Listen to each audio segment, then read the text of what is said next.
Hi guys, welcome to Chris Mason Performance. So thank you for the likes on the Facebook page and requesting that I run this video. So I'm going to run through our approach to nutrition and where we generally have to start with our clients in order to see the sort of results that obviously you've seen us post. So first things first, you need to know that you can't stay on a diet forever. In fact, one thing that I think really inhibits your progress is the fact that you constantly view yourselves as in a weight loss mode or as in a fat loss mode.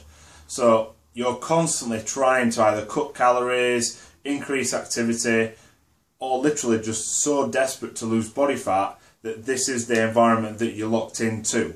Now I'm going to explain why that as an environment actually stops you from making long-term progress and real changes to your body. The sort of changes that you've seen us post out, the type of body transformations that you can achieve if you've got the right information, the right support and the right guidance. So let's look at a typical approach. So we start a diet, we cut calories, we increase exercise. So we think that this is going to be a linear process. We think that as soon as we've started this, we're going to suddenly reverse all our previous bad habits in terms of food, all our previous gains in body fat and how that affects certain processes like your liver, like your digestive system, like your blood flow, like every other hormone in your body as well. And we think that by starting this diet, by following this method, we're going to get the magic to happen, which is going to be your dream shape. This is what we hope will happen. And this is an approach that most people follow. But I'm going to explain to you why this is flawed. Because when we actually start a client, believe it or not, many of them are already under-eating. They're already under-eating food.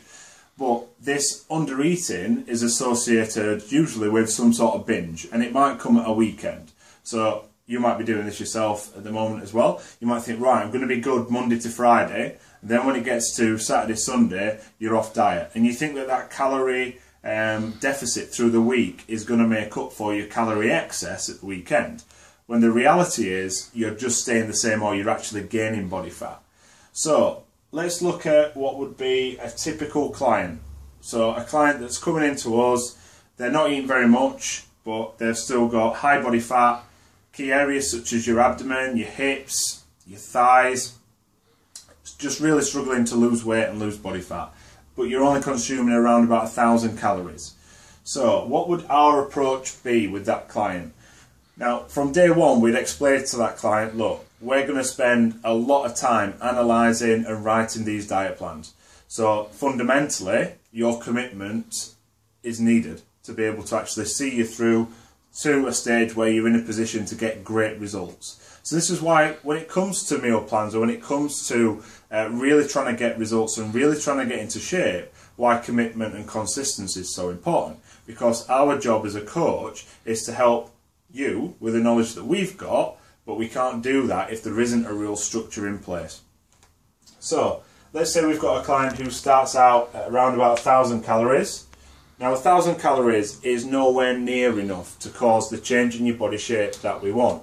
Now the change that most people come to us and say, I really want to make, it's not just to lose weight, it's to have some sort of shape at the end of it. So develop tone, really bring certain areas in. So bring the abdomen in, lean out the legs, start developing a little bit better upper body definition.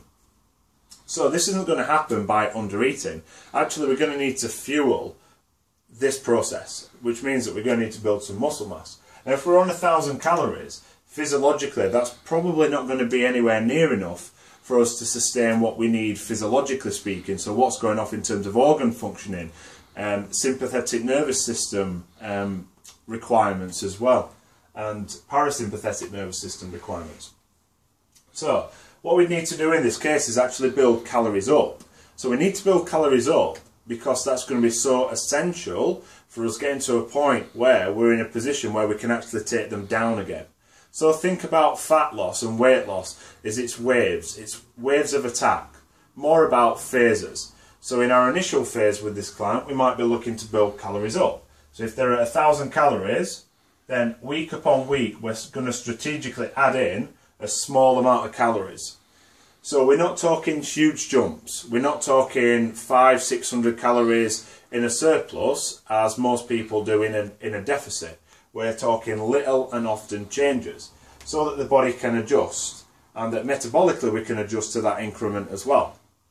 Now also what we're hoping is, as we're increasing these calories, we're going to change our training program to suit those extra calories. So to actually start building a little bit of muscle mass and facilitating growth, so muscle tissue. The more that we do this, the more we're in a position to fundamentally be able to actually drop body fat later on down the line or even through that process.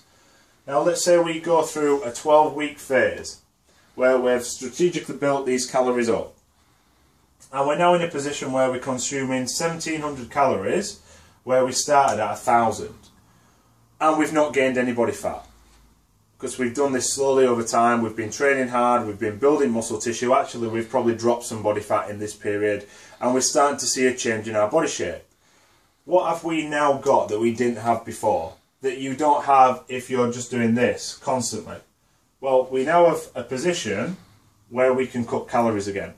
So we might want to reverse that process and go back up, maybe not to as low as 1000 calories, but go back up to a point at which we're still able to perform our normal tasks. So still able to work, sleep's not affected, we've still got motivation to train, we don't have moodiness, and also we're consuming enough food. Now a key sign of not actually being able to change your body shape when you drop calories too low is the opposite of that. So you do start feeling moodier. You are suffering with poor sleep. You do tend to be more stressed. And also you tend to be more tired throughout the day. And physically, you've got no motivation to train. And when you do train, it feels as though you've got nothing left in the tank. So that would be synonymous with dropping your calories too low. So now we might want to reverse that process and go for, let's say, a 6-week dedicated phase, 8-week dedicated phase, even longer depending where you're starting from, where we're just going to slowly bring these calories back down, allow your body to adjust and start liberating some of that stored fat. So be able to actually lose body fat and start developing shape. Now if we're going the other way, remember you can make these numbers suit where you're at right now. What you can do is take a snapshot of where you're at in terms of calorie intake, log it into something like MyFitnessPal, and you're going to know what your baseline is. So for example, if you're starting out at 2,400 calories or even higher, you're in a position where you can start cutting calories straight away in this pattern and really get some good training in to be able to facilitate that change in your body. But if you're the opposite and you're already too low, you can't do that, because you have nowhere to go already. You've already started reducing energy expenditure at rest, energy expenditure during training, and also your thermic response to food is much, much lower. Not to mention your thyroid hormone is also lower as well, and the hormones that are responsible for helping you liberate fat in fat cells, they're also low. So we need to build those back up. So I hope this has given you a little bit more information and a little bit more structure when it comes to nutrition, when it comes to how we set up nutrition and our meal plans to see the results that you see us post. Now when you're talking about really changing your body, this is the approach that we need to take. We need to be smarter, we need to know what's going on physiologically speaking so that we can actually produce the result that we're looking for. It's not going to be enough just to go down this same approach all the time. This approach hasn't brought you results or the results that you want in the past, and it's not going to bring you the type of results that you want now. Okay, so I hope you've enjoyed this video. Please drop some likes and comments in the box below, and obviously I shall see you soon.